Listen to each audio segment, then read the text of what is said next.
Assalamualaikum warahmatullahi wabarakatuh. Ketemu lagi bersama saya Rian di Cerita Malam Hari.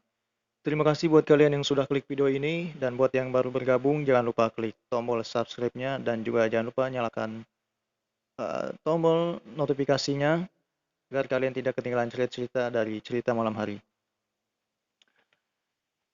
Ya, membahas tentang sebuah perkereta apian Indonesia memang nggak ada habisnya. Terakhir tentang kecelakaan kereta yang baru-baru ini terjadi pada tanggal 5 Januari 2024 ya. Sekitar jam setengah 7 pagi, terjadi pada hari Jumat antara kereta jurusan Surabaya Gubeng dengan kereta api lokal jurusan Cicalengka Padalarang. Memang kecelakaan kereta api ini sering terjadi di Indonesia. Mungkin penyebabnya dari masalah teknis atau human error ya. Sebelum terjadi kecelakaan ini juga beberapa tahun yang lalu sekitar hampir 30 tahun lebih ya, tepatnya pada tanggal 19 Oktober 1987, sempat juga terjadi kecelakaan kereta api yang cukup menyita perhatian internasional dan juga nasional. Tentang sebuah kecelakaan kereta api yang disebut dengan kecelakaan Bintaro 1 yang terjadi pada tanggal 19 Oktober 1987 di daerah Bintaro, Jakarta. Memang kecelakaan ini cukup menyita perhatian, artinya menyita perhatian publik. Karena kecelakaan kereta api ini merupakan kecelakaan terburuk dalam sejarah kereta api Indonesia. Karena banyak juga menelan korban jiwa ya. Eh, Lebih dari 100 orang tepatnya. Korban meninggal dunia sekitar 139 dan korban luka-luka sebanyak 254 jiwa. Jadi kali ini saya akan menceritakan sebuah cerita tentang kejadian mistis atau kejadian misteris sebelum terjadinya kecelakaan kereta api di daerah Pondok Betung, Bintaro pada tahun 1987 silam. Tepatnya hampir sekitar 35 tahun ya, 35 tahun. Sebelum saya menceritakan kisah mistis atau kisah misteri di balik terjadinya kecelakaan ini, saya akan menceritakan awal mula terjadinya kecelakaan kereta api Bintaro 1 ini.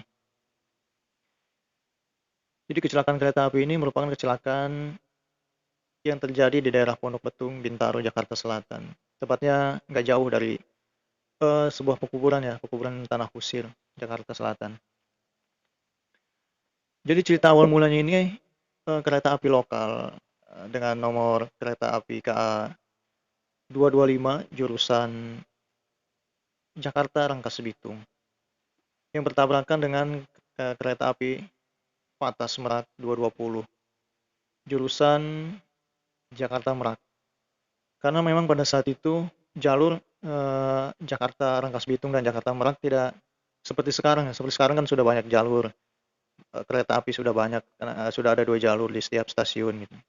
Kalau dulu mungkin tempat langsir atau tempat pemberhentiannya cuman ada di stasiun Sudimara dan stasiun Parung Panjang.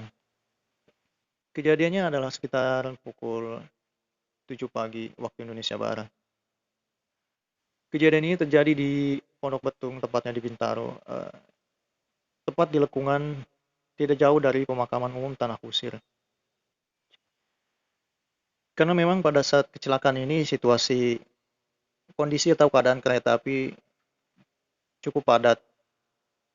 Kenapa cukup padat? Karena pada saat itu kejadian memang masih pagi-pagi. Jadi memang jurusan kereta lokal Rangkas Bitung Jakarta ini memang selalu mengangkut orang-orang yang ingin bekerja di daerah Jakarta. Memang pada saat itu orang-orang yang dari daerah Rangkas, terutama Parung Panjang memang cukup ramai. Yaitu stasiun-stasiun yang ramai pada saat itu seperti stasiun Parung Panjang, Cisauk dan Serpong. Karena masyarakat sekitar pada saat itu memang banyak yang bekerja di daerah Jakarta seperti Kebayoran, Palmerah, dan juga Tanah Abang. Karena memang pada saat tahun 87-an belum seperti sekarang di daerah-daerah seperti penyangga ibu kota ya, seperti Parung Panjang, Tangerang, memang pada saat itu belum ada eh, sebuah pabrik Tidak seperti sekarang. Kalau seperti sekarang kan sudah banyak pabrik-pabrik yang beroperasi, jadi sudah banyak orang-orang sekitar, penduduk sekitar atau penduduk-penduduk pribumi yang bekerja di wilayahnya sendiri. Memang pada tahun 1987 itu orang-orang sekitar paling banyak itu dari daerah Rangkas dan Parung Panjang bekerja. Memang saat itu di daerah Kebayoran memang banyak tempat-tempat kerja seperti pabrik limun, minuman seperti botol sirup dan yang paling banyak itu yang tempat bekerja adalah pabrik batik. Selain pabrik-pabrik batik dan juga banyak para pedagang yang berdagang di Kebayoran, terutama di daerah Karet. Kejadiannya cukup mengerikan ya. Jadi memang KA lokal 225 jurusan Rangkas Bitung Jakarta ini yang dimasinisi oleh Bapak Slamet Suradio. Karena dulu stasiun itu tidak seperti sekarang ramai ya. Kalau sekarang kan setelah stasiun Sudimara sudah ada stasiun Jurang Mangu dan juga Pondok Ranji. Karena mungkin pada saat itu kondisi stasiun antara stasiun Sudimara dan stasiun Kebayoran memang jaraknya cukup jauh ya. Jadi terjadilah miskomunikasi antara petugas stasiun Sudimara dan stasiun Kebayoran. Karena memang cukup jarak yang cukup jauh antara jarak stasiun yang satu dengan yang lainnya. Jadi mungkin terhalang komunikasi. Kalau sekarang sudah banyak stasiun dibangun. Setelah stasiun Sudimara ada stasiun Jurang Mangu dan stasiun Pondok Ranji. Jadi bisa mempersingkat jarak tempuh stasiun antar stasiun yang satu dengan stasiun lainnya dan juga bisa meminimalisir miskomunikasi.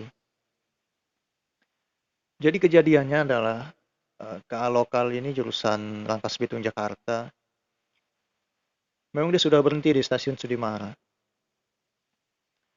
Karena pada saat itu kondisi kereta sudah ramai penuh mengangkut penumpang yang ingin beraktivitas bekerja di daerah Jakarta. Dan sedang yang satu lagi kereta Patas jurusan Jakarta Merak atau Tanah Abang Merak itu sudah berada di stasiun Kebayoran Baru Jakarta Selatan. Memang dulu itu stasiun pemberhentian artinya tempat langsir pergantian perjalanan kereta itu memang di daerah Jakarta itu di stasiun Kebayoran terdapat 2 jalur dan di Sudimara terdapat 2 jalur untuk pergantian lalu lalang kereta api. Dan pada saat itu terjadi miskomunikasi antara petugas PPKA Sudimara dan PPKA Kebayoran. Jadi Pak Jamhari ini selaku petugas PPKA Kebayoran tidak menerima informasi, artinya miskomunikasi antara petugas Kebayoran. Jadi dia mempersilahkan memberikan sinyal aman. Artinya sinyal aman itu sinyal dipersilahkan berangkat untuk kereta lokal ini menuju ke stasiun Kebayoran. Karena memang setelah stasiun Sudimara ini, jalur itu pada saat itu hanya satu jalur saja, satu jalur kereta. Tidak seperti sekarang sudah dibikin 2 jalur atau 3 jalur ya sekarang itu. Saya sudah lama soal tidak naik kereta lagi. Terakhir ya sebelum COVID tahun 2020. Memang pada saat itu jarak juga cukup jauh dan cuma ada satu jalur kereta antara stasiun Sudimara dan stasiun Kebayoran. Jadi situlah terjadi miskomunikasi. Stasiun atau petugas stasiun PPKA Pak Jamhari ini memberikan sinyal aman kepada kereta lokal 225 yang dimasinisi Pak Slamet Suradio ini. Jadi kereta ini dipersilahkan jalan bahwa sinyal ini sudah aman. Setelah dua-duanya berangkat, kereta api ini dengan kecepatan hampir 50 km per jam ya. Setelah sampai di tikungan, tepatnya di Pondok Betung, tidak jauh dari Tanah Kusir, kereta ini bertabrakan satu sama lainnya dan merupakan kejadian yang cukup mengerikan ya pada saat itu. Karena masing-masing kereta juga mengangkut beberapa penumpang. Memang yang paling banyak pada saat itu kereta api jurusan Rangkas Bitung Jakarta karena memang mengangkut orang-orang yang ingin bekerja di daerah Jakarta. Dan bertemulah saling bertabrakan antara kereta api lokal ini dengan kereta Patas Merak. Pas di tikungan jalan, kalau kita naik kereta kan kalau dari stasiun Kebayoran itu setelah kita lewati Tanah Kusir, tidak jauh dari Tanah Kusir itu memang ada tikungan jalur kereta itu. Nah, disitulah kemudian kedua kereta ini bertemu dan saling bertabrakan. Memang kalau kita sering naik kereta, kereta terutama jurusan KRL ya, Tanah Abang Rangkas Bitung, memang pada saat tikungan itu memang jarak pandang itu agak kurang karena memang jalur tikungan seperti jalan raya. Kalau di tikungan itu kita tidak terlalu fokus ke depan, artinya tidak terlalu terlihat situasi keadaan di depan tikungan itu. Jadi mereka itu saling silang dan saling bertemu di situ dan akhirnya bertabrakanlah kedua kereta api ini. Ya penumpang pada saat itu juga banyak yang duduk atau banyak yang menaiki di depan lokomotif kereta. Pada saat itu semua penumpang cukup kaget ya, artinya sangat kaget sekali karena setelah melewati tikungan itu dan mereka bertemu antara kereta satu dan kereta yang lainnya, para penumpang cukup kaget dan mereka masing-masing menyelamatkan diri. Memang sudah melihat dari jauh bahwa ada situ bakal ada kereta, akan ada kereta. Mereka langsung loncat. Memang pada saat itu area masih area perkebunan, masih banyak kebun-kebun pisang milik warga. Semua loncat berlarian yang ada di luar, terutama yang di lokomotif depan. Artinya di kepala gerbong lokomotif itu, semua loncat berhamburan untuk menyelamatkan diri. Tapi naas buat yang di dalam gerbong, karena mereka tidak tahu ya. Tidak tahu bahwa di depan itu sudah ada kereta lagi. Akhirnya bertabrakanlah kedua kereta ini tepat pukul 7 pagi pada tanggal 19 Oktober 1987 silam. Jadi kecelakaan kereta api ini merupakan kecelakaan terburuk ya dalam sejarah perkereta apian Indonesia karena menelan banyak korban jiwa dan luka-luka. Saya juga pernah mendengar sebuah cerita. Jadi memang cerita ini dialami oleh, kebetulan saya ada salah satu seorang kerabat. Jadi beliau ini pada saat itu memang menjadi salah satu penumpang di kereta api lokal Rangkas Bitung Jakarta ini. Karena pada saat itu beliau ini bekerja di daerah Kebayoran, tepatnya di sebuah pabrik batik. Memang rutin beliau setiap pagi berangkat. Dan pada saat kejadian itu beliau ini duduk, sebut saja namanya ini Pak Arman. Pak Arman ini pada saat kejadian itu beliau itu ada di gerbong 3 lokomotif Rangkas Bitung Jakarta. Pada saat itu beliau bercerita, menyaksikan bahwa setelah kejadian kecelakaan itu semua orang-orang berhamburan untuk menyelamatkan diri, dan bahkan beliau itu sendiri melihat bahwa banyak mayat-mayat bergelimpangan terutama di gerbong beliau ya. Terutama yang paling parah itu gerbong 1 dan gerbong 2. Banyak sekali korban-korban meninggal dunia dan luka-luka. Terutama yang luka-luka langsung dibawa ke rumah sakit terdekat seperti ke rumah sakit Fatmawati karena memang kejadiannya di daerah Jakarta Selatan. Pada saat itu Pak Arman bercerita bahwa sebelum kejadian memang beliau ini sering, artinya biasanya dia itu duduk di depan lokomotif kereta api. Biasanya beliau ini bersama temannya berangkat bekerja. Nah kebetulan temannya ini sudah mempunyai firasat. Biasanya beliau berdua ini duduk di lokomotif depan. Nah pada saat akan kejadian pada hari itu, sebelum kecelakaan, memang beliau ini biasa naik di stasiun Parung Panjang. Sebelum kejadian, teman Pak Arman ini mengalami firasat. Firasatnya teman Pak Arman ini merasakan sakit perut.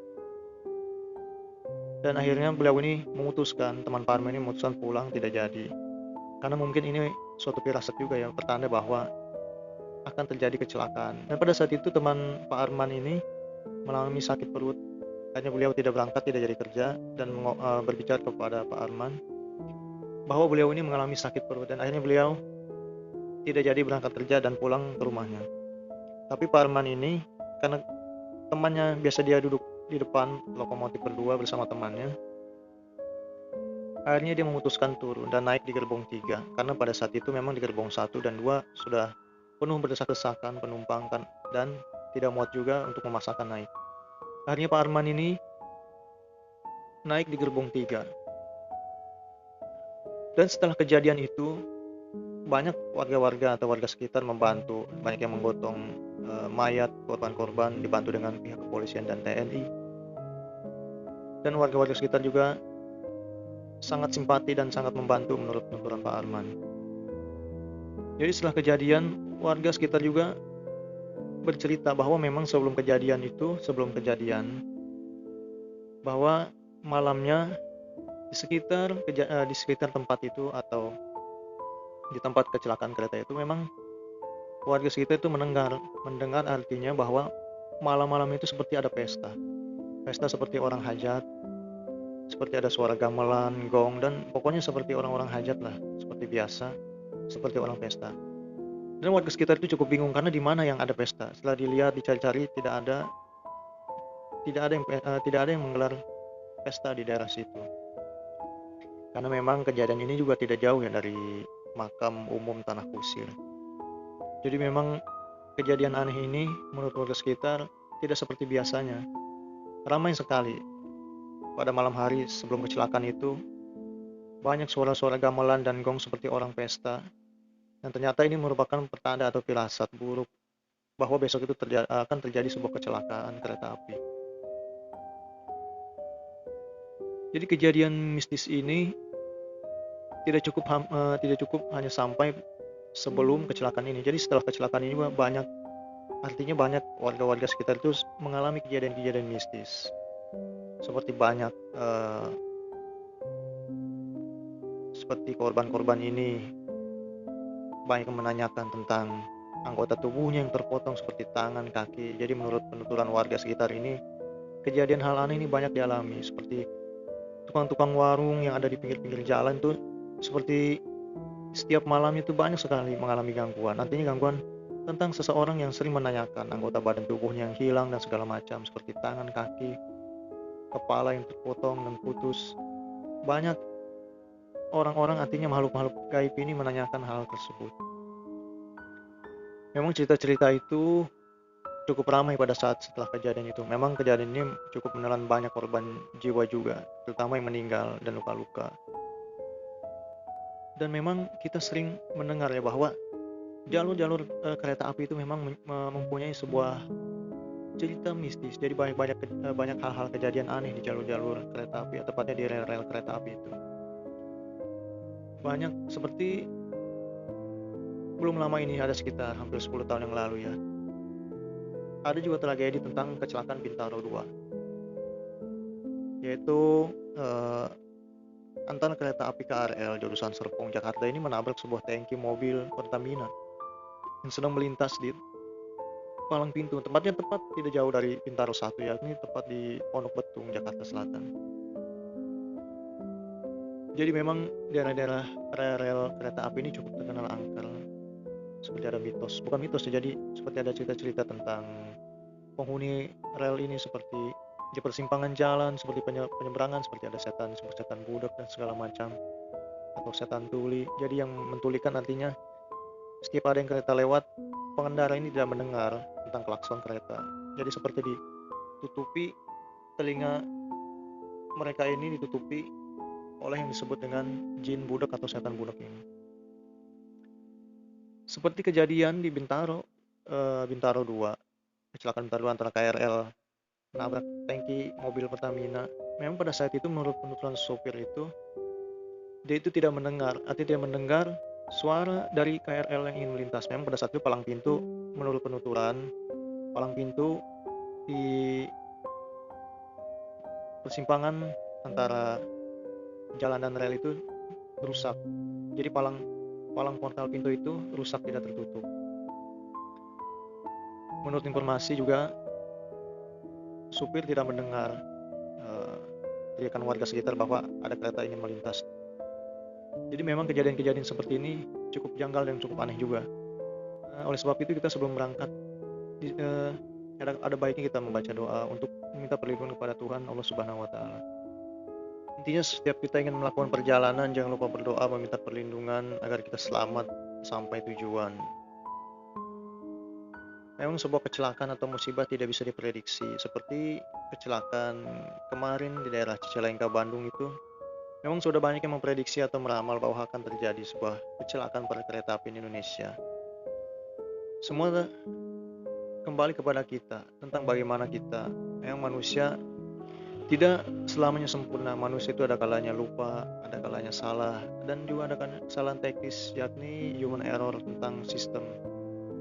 Karena manusia juga manusia biasa tempatnya lupa. Selain juga musibah dan juga memang sudah takdir dari Yang Maha Kuasa. Ya, terima kasih buat kalian yang sudah menonton video ini sampai selesai tentang sebuah obrolan singkat.